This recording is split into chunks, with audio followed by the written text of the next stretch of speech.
வணக்கம் நேர்களே, புதியதொரு தொடக்கம் நிகழ்ச்சியில் உங்களை சந்திப்பதில் மிக்க மகிழ்ச்சி அடைகின்றேன். இன்று நாம் நவராத்திரி சிறப்புகளை பற்றி பார்க்கலாம். பாரதத்தில் மிக முக்கியமாக கொண்டாடுகின்ற ஒரு பண்டிகை நவராத்திரி பண்டிகை. நவராத்திரி என்றாலே 9 இரவுகள் என்று அர்த்தம். இதில் முதல் 3 நாள் துர்கா தேவிக்காக கொண்டாடுகின்றார்கள். அடுத்த 3 நாள் லக்ஷ்மி தேவிக்காக, கடைசி 3 நாள் சரஸ்வதி தேவிக்காக. நவராத்திரி சிறப்புகளை பற்றி நமக்கு விளக்கம் தருவதற்காக நம்முடன் இணைந்துள்ளார் சகோதரி பிரம்மா குமாரி ருக்மணி அவர்கள். இவர் கடந்த 20 ஆண்டுகளாய் ராஜயோக தியானம் பயின்று பயிற்றுவித்து வருகிறார். தொழில்துறையில் இருந்து கொண்டு ஆன்மீக சேவையும் செய்து வருகிறார். மலேசியாவில் பல்வேறு இடங்களில் ஆன்மீக சொற்பொழிவு நிகழ்ச்சிகளை நடத்தி கொண்டு வருகிறார். நேர்களே, உங்கள் சார்பில் அவரை வரவேற்கிறேன். வணக்கம் சிஸ்டர். ஓம் சாந்தி. வணக்கம். ஓம் சாந்தி. சிஸ்டர், இந்த நவராத்திரி பண்டிகை என்னக்கூடியது எந்த அளவுக்கு சிறப்பாக கொண்டாடுறோன்னா ஒரு திருவிழா போலவே இருக்கும். இந்த குலுவெல்லாம் அரேஞ்ச் பண்ணி ஒவ்வொரு நாளும் பலவிதமான பலகாரங்கள், பலவிதமான தெய்வீக அலங்காரங்கள். இந்த நவராத்திரிக்கு உண்மையான அர்த்தம் என்ன சிஸ்டர்? இந்த நவராத்திரி பண்டிகை என்பது முழுக்க முழுக்க பெண் தெய்வங்களுக்காக கொண்டாடப்படும் ஒரு பண்டிகை. இது மனிதர்களுக்கு 3 விஷயம் அவசியம். அதாவது வீரம், செல்வம், கல்வி. இந்த 3ஐ வேண்டிதான், அதாவது இச்சா சக்தி, ஞான சக்தி, கிரியா சக்தி. இந்த 3 சக்திகளை வேண்டிதான் இந்த பண்டிகையை கொண்டாடுறாங்க. நீங்க முதல்ல சொன்ன மாதிரி இது 9 நாட்களுக்கு கொண்டாடுவாங்க. முதல் 3 நாட்கள் துர்கா தேவிக்கும், அடுத்து வரக்கூடிய 3 நாட்கள் லக்ஷ்மி தேவிக்கும், அடுத்து வரக்கூடிய 3 நாட்கள் சரஸ்வதிக்குமாக பிரிச்சு இந்த பண்டிகை கொண்டாடுறாங்க. இது முதல்ல பாத்தீங்கன்னா, இந்த பண்டிகை கொண்டாடுறதுக்கு முன்னால கொலு வைப்பாங்க. கொலு வைக்கிறது என்ன செய்வாங்கன்னாக்கா, வீட்டுல ஒரு இடத்த சுத்தம் பண்ணிட்டு அந்த இடத்துல வெள்ளை துணி போட்டு 9 படிகள் அமைத்து பொம்மைகளை, அதாவது வரிசையாக அடுக்குவாங்க. அக்ரணி பொருட்கள், நத்தைகள், கிளிஞ்சல்கள், பிராணிகள், மிருகங்கள், அப்புறம் மனிதர்கள், முனிவர்கள், தேவர்கள் சொல்லிட்டு வரிசையாக பொம்மைகளை அடுக்குவாங்க. நடுவுல பார்த்தீங்கன்னாக்கா விநாயகரனுடைய சிலையை வைப்பாங்க. இது என்ன அர்த்தம் அப்படின்னு சொன்னாக்கா, இறைவனுடைய பார்வையில அனைத்து உயிர்களுமே சமம் அப்படின்றது குறிக்கின்றது. இந்த பண்டிகை பெண்களுக்கு சுதந்திரத்தை கொடுக்கக்கூடிய ஒரு பண்டிகையாகவும் அமைகிறது. இப்போ உதாரணத்துக்கு கொலு வைக்கிறவங்க என்ன செய்வாங்கன்னா, அக்கம் பக்கத்துல உள்ள பெண்கள் எல்லாத்தையும் வீட்டுக்கு வரவழைப்பாங்க. இந்த மாதிரி கொலு வச்சிருக்கோம், கலந்து கொள்ளுங்க அப்படின்னு சொல்லிட்டு அவங்கள வரவழைப்பாங்க. அப்போ சும்மா நேரத்தை போக்கிட்டு இருக்கிறவங்களுக்கு இந்த இடத்துல அந்த கொலுவில் கலந்துக்கிறது அது ஒரு வாய்ப்பு அவங்களுக்கு. அப்போ பெண்களுக்கு சுதந்திரத்தை கொடுக்கக்கூடிய ஒரு பண்டிகை. அப்போ அங்கே அவங்க சும்மா கதை பேசிக்கிட்டு இல்லாமல் இருக்கிறதுக்காக அந்த பொம்மைகள் எல்லாம் அடுக்கி வச்சிருந்தாங்க இல்லையா, அந்த பொம்மைகளுடைய வரலாறுகள், அந்த அவங்களுடைய கதைகள், புராண கதைகள் இதெல்லாம் பேசுவாங்க. பஜனைகள் இதெல்லாம் பாடுவாங்க. அப்போ அன்றைய நாள் கொஞ்சம் வெற்றிகரமாக கழியும். இதனால இந்த கொலு வைக்கிறது இதுதான் அர்த்தம். அப்புறம் இந்த நவராத்திரி அப்படின்னு சொல்றது நவ என்றால் 9, ராத்திரி என்பது இரவு. இப்போ 9 இரவுகள். அப்போ இந்த பண்டிகை 9 நாட்கள் கொண்டாடுவாங்க.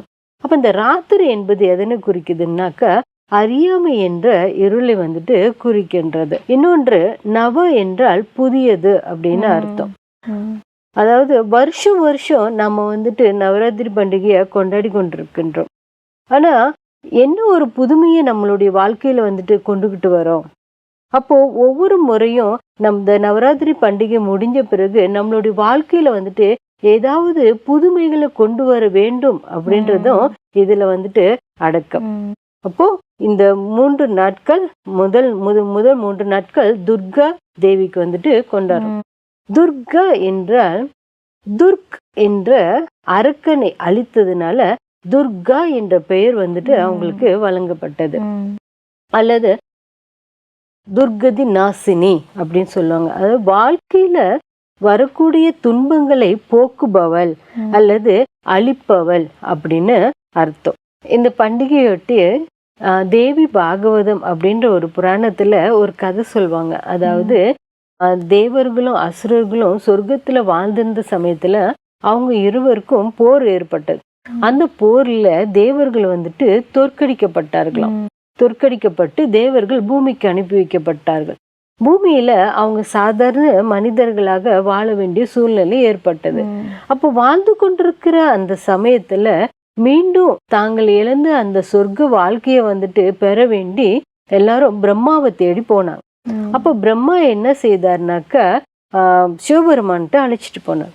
அப்ப சிவபெருமான் மீண்டும் அவங்க தங்களுடைய சொர்க்க ஆட்சியை பெற வேண்டும் அப்படின்றதுக்காக அசுரர்களோட போரிட வேண்டும்ன்றதுக்காக அவங்களுக்கு சில ஆயுதங்கள்லாம் கொடுத்தாங்க. அவங்களோட போர் போடுறதுக்காக சில ஆயுதங்கள் எல்லாம் அவங்களுக்கு கொடுத்தார். அந்த ஆயுதங்களை தான் வந்துட்டு இன்றைக்கு நம்மளுடைய தெய்வங்களுடைய கரங்கள் எல்லாம் பாக்குறோம். அதாவது அவங்களுடைய கைகள் எல்லாம் நீங்க பார்த்தீங்கன்னாக்கா வாள் இருக்கும். நிறைய ஆயுதங்கள் காட்டியிருப்பாங்க. அதுல பாத்தீங்கன்னாக்கா வாள் இருக்கும், கோடரி இருக்கும், அப்புறம் கடாயுதம் இருக்கும், அப்புறம் சங்கு, சக்கரம் இருக்கும், தாமரை இருக்கும். இந்த மாதிரியான ஆயுதங்கள் எல்லாம் அவங்க காட்டியிருப்பாங்க. நீங்க பாருங்க, இன்றைக்கு உலகத்துல யாரு இளைஞர்களுடையோ இல்ல ஏதாவது கிராமங்கள்லயோ சண்டைகள் ஏதாவது ஏற்பட்டுச்சுன்னு சொன்னாக்கா எடுத்தோடனே என்ன செய்யறாங்க? கத்தி எடுக்கிறாங்க, இல்ல ஆயுதங்களை தூக்குறாங்க. அதே ஆயுதங்களை நம்மளுடைய தெய்வங்களும் தூக்கி இருந்தாங்க அப்படின்னு சொன்னாக்கா அவங்களுக்கும் நமக்கும் என்ன வித்தியாசமா இருக்கு? கண்டிப்பா எந்த ஒரு வித்தியாசமும் இல்லை. அப்படின்னா அந்த ஆயுதங்களுக்கு பின்னால ஏதோ ஒரு ஆன்மீக ரகசியம் என்பது புதைந்து இருக்கிறது. உண்மையிலேயே நீங்க துர்க்கை அம்மனுக்கு பார்த்தீங்கன்னாக்கா 8 கரங்கள் காட்டியிருப்பாங்க. அப்போ ஒவ்வொரு கரங்கள்லயும் ஒவ்வொரு ஆபரணங்கள் இருக்கும், இல்ல ஆயுதங்கள் இருக்கும். அந்த 8 கரங்களானது எதை குறிக்கிறது என்றால் 8 அஷ்ட சக்திகளை குறிக்கின்றது. அதாவது தயாராகும் சக்தி, சகித்து கொள்ளும் சக்தி, அனுசரிக்கும் சக்தி, பகுத்தறியும் சக்தி, நிர்ணயிக்கும் சக்தி, அப்புறம் எதிர்கொள்ளும் சக்தி, ஒத்துழைக்கும் சக்தி, புலனடக்கும் சக்தி. இப்படியாக 8 அஷ்ட சக்திகளை தான் அந்த 8 கரங்கள் குறிக்கின்றது. அப்போ இந்த ஆயுதங்கள் எதற்கு அப்படின்னு சொன்னாக்கா அந்த ஆயுதங்களை இப்போ இந்த சக்திகளை வந்துட்டு நமக்கு காட்ட முடியாது. இப்போ உதாரணத்துக்கு சகித்துக்கொள்ளும் சக்தியோ அல்லது அனுசரிக்கும் சக்தியோ, இதுதான் பொறுமை, இதுதான் சகித்துக்கொள்ளும் சக்தி, அனுசரிக்கும் சக்தி நம்மகிட்ட காட்ட முடியாது. அதனாலதான் அவங்க அதை வந்துட்டு ஆயுதங்களாக காட்டியிருக்கின்றார்கள். உதாரணத்துக்கு ஒரு ஆயுதத்தை எடுத்துக்கொள்வோம். கோடரி எடுத்துக்கொள்வோம். கோடரி என்பது அவங்க கையில இருக்கிற அந்த கோடரி என்பது எதனை குறிக்கிறது என்றால் பற்றற்ற நிலையை குறிக்கின்றது.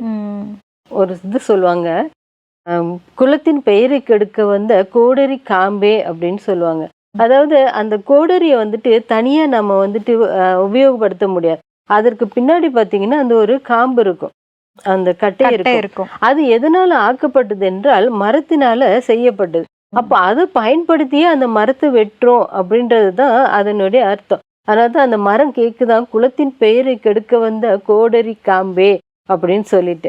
அப்போ இந்த உலகம் வந்துட்டு தண்ணீர் மாதிரி, நம்ம மனசு வந்துட்டு பால் மாதிரி.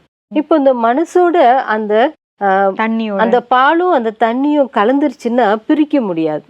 ஆனா அந்த பாலை வந்துட்டு தயிராக்கி நல்லா கடைஞ்சு வெண்ணெயான பிறகு அந்த தண்ணீரோட நம்ம கலந்தோம்னா அது ஒட்டாது, மேல மிதக்கும். அதே போலதான் நம்மளுடைய மனசும்.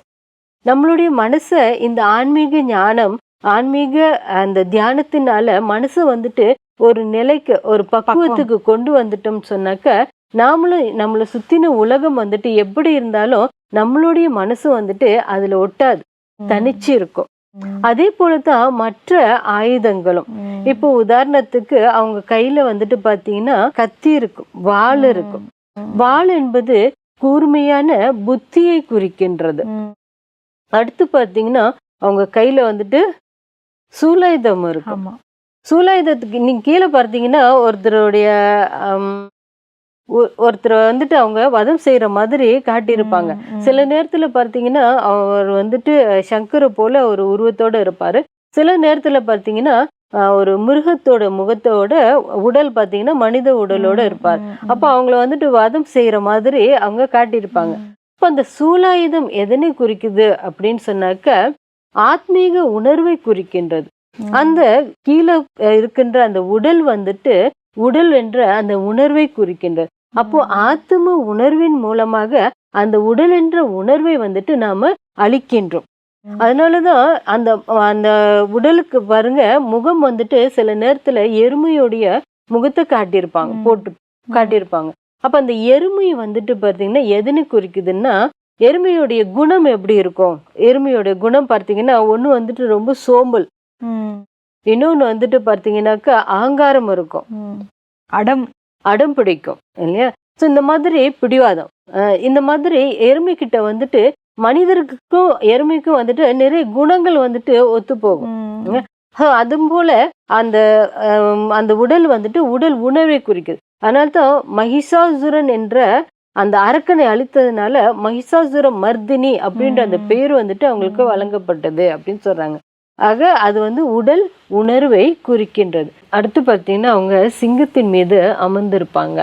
சிங்கம் என்பது தைரியத்தை குறிக்கின்றது, அதோட சிரமமான சூழ்நிலையை குறிக்கின்றது. அதாவது சில காட்சிகளை வந்துட்டு நான் பார்த்துருக்கேன், சில காணொளிகள்ல பார்த்துருக்கேன். அந்த சிங்கத்தை கூட பார்த்தீங்கன்னாக்கா அன்புனால அவங்க அடக்கி வச்சிருக்கிறத வந்துட்டு பார்த்துருக்கேன். ஸோ அது போல அவங்க வந்துட்டு அந்த சில படங்கள்ல கூட அந்த தெய்வங்களுடைய படங்கள்ல இவங்க அந்த அரக்கனை வந்துட்டு வதம் செய்யும்போது அந்த சிங்கம் கூட அவங்களுக்கு போயிட்டு உதவி செய்யும். அந்த சிங்கம் சேர்ந்து அவனை வந்துட்டு கடிக்கிற மாதிரி காட்டும். ஸோ அப்போ அது தைரியத்தை குறிக்கின்றது.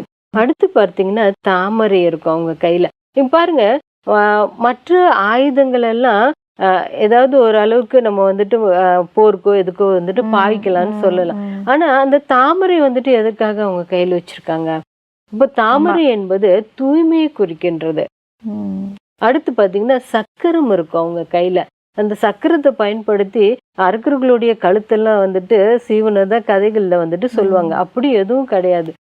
சக்கரம் என்பது சுயதரிசன வாழ்க்கையை வந்துட்டு சுழற்றுவதை தான் அது குறிக்கின்றது. இப்ப மற்றவர்களுடைய கழுத்தா இருப்பதில்லை. அடுத்து பார்த்தீங்கன்னா கடாயுதம் இருக்கும். கடாயுதம் என்பது பெரும்பாலும் ஹனுமனுடைய கைல்கள்ல வந்துட்டு நம்ம பார்த்திருக்கலாம். அந்த கடாயுதம் என்பது புலன் அடக்கத்தை குறிக்கின்றது.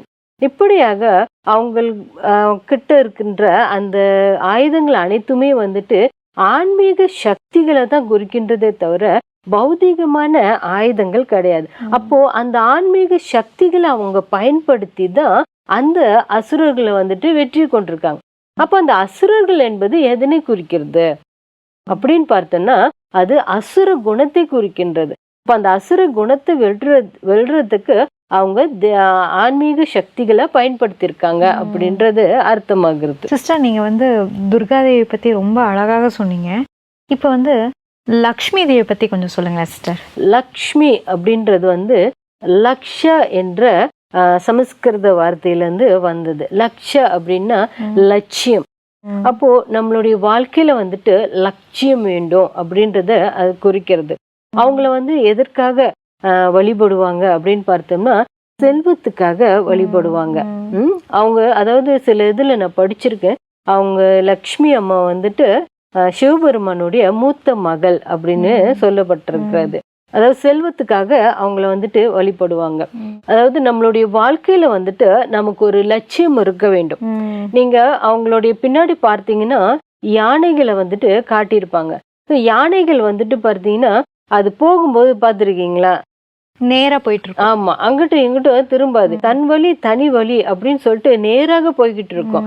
அப்போ என்ன சொல்றாங்கன்னா அவங்களோட வாழ்க்கையில வந்துட்டு நமக்கு ஒரு லட்சியம் இருக்கும்போது நம்மளுடைய பயணம் வந்து அந்த லட்சியத்தை நோக்கி போய்கொண்டிருக்கோம் அப்படின்னு சொல்லப்படுது. இப்போ ஒரு உதாரணத்துக்கு ஒரு அறையில மாணவர்கள் அமர்ந்திருக்கிற அறையில வந்துட்டு எல்லார் கையிலயும் வந்துட்டு 2 காகிதங்கள் கொடுக்கணும். இப்போ ஒரு காகிதத்தை வீசுங்கன்னு சொல்லும். இப்போ வீசுங்கன்னு எல்லா இடத்துலயும் வந்துட்டு வீசுவாங்க, அது செதறி கிடக்கும். ஆனா இன்னொரு காகிதம் இருக்கு இல்லையா, அது வந்து குறிப்பிட்ட ஒரு இடம் சொல்லி அந்த இடத்துல வீசுங்கன்னு சொல்லும். அப்ப எல்லாமே வந்துட்டு ஒரே இடத்துல குவிஞ்சு கிடக்கும். அதே போலதான் நம்மளுடைய எண்ணங்கள் வந்து சிதறக்கூடாது. அதனாலதான் அந்த யானை பார்த்தீங்கன்னா தன் வழியை நோக்கி போய்கொண்டே இருக்கும். அப்போ எண்ணங்கள் சிதறி போகும்போது நம்ம லட்சியத்தை வந்து நம்மளால அடைய முடியாது. நமக்கு ஒரு லட்சியம் இருந்தாதான் அதை நோக்கி நம்ம ஆமா, அப்போ ஒரு லட்சியம் இருக்கும்போது அனைத்து எண்ணங்களையும் அந்த லட்சியத்து மேல குவிக்கும் பொழுது நம்மனாலும் உலகத்துல சாதிக்க முடியும் என்பதை அது குறிக்கின்றது. அப்புறம் அந்த செல்வம் வந்துட்டு பார்த்தீங்கன்னா பௌதிகமான செல்வத்தை குறிக்கிறது கிடையாது. அதாவது ஞான செல்வத்தை தான் அது குறிக்கின்றது. இங்க ஒரு ஒரு ஏழையானவன் என்ன செய்தான், ஒரு முனிவரை போயிட்டு சந்திச்சான். ஐயா, நான் வந்துட்டு ரொம்ப ஏழையா இருக்கிறேன், எனக்கு பணம் தேவைப்படுது அப்படின்ட்டு. அப்போ அவர் சொன்னாரு, சரி நான் ஒரு முகவரி எழுதி கொடுக்குறேன், அங்க நீ போ, அவரை நீ சந்திச்சேன்னு சொன்னாக்கா அவரு உனக்கு பணம் கொடுப்பாரு அப்படின்னு சொன்னாரு. அப்போ சரின்னு சொல்லிட்டு இவரும் அங்க போனார். போன உடனே அவர் ஒரு அந்த பணம் கொடுத்து வாங்குறவர், வட்டிக்கு விட்டு வாங்குறவர். அப்போ அவர் சொன்னாரு, நீ உன்னுடைய 2 கண்களையும் எனக்கு கொடுத்துரு, நான் உனக்கு 2 லட்சம் கொடுக்குறேன் அப்படின்னு சொன்னார். அப்போ அவர் கேட்டாரு, அதை எப்படி கொடுக்க முடியும், கண்ணை கொடுத்துட்டு என்னால பார்க்க முடியாதே அப்படின்னு சொன்னாரு. அப்புறம் அவர் சொன்னாரு, சரி உன்னுடைய 2 கரங்களையும் எனக்கு கொடுத்துரு, நான் உனக்கு 10 லட்சம் கொடுக்குறேன் அப்படின்னு சொன்னார்.